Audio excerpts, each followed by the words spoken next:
But, sige, kata ko na to kay kung na siya, fresh pa man kayo yun ni siya sa atong generation ba?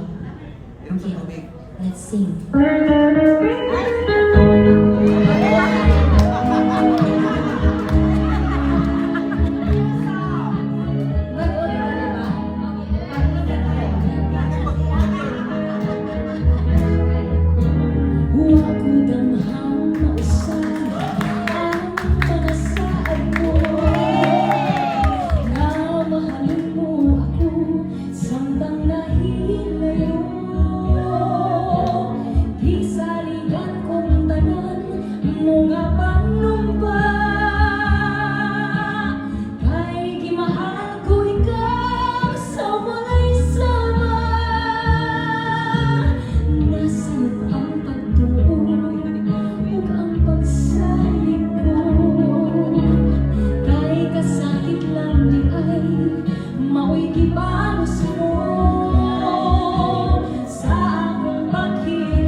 Anyway, thank you so much. Thank you for singing with me. Kay Ma'am and Nana and Sir, thank you so much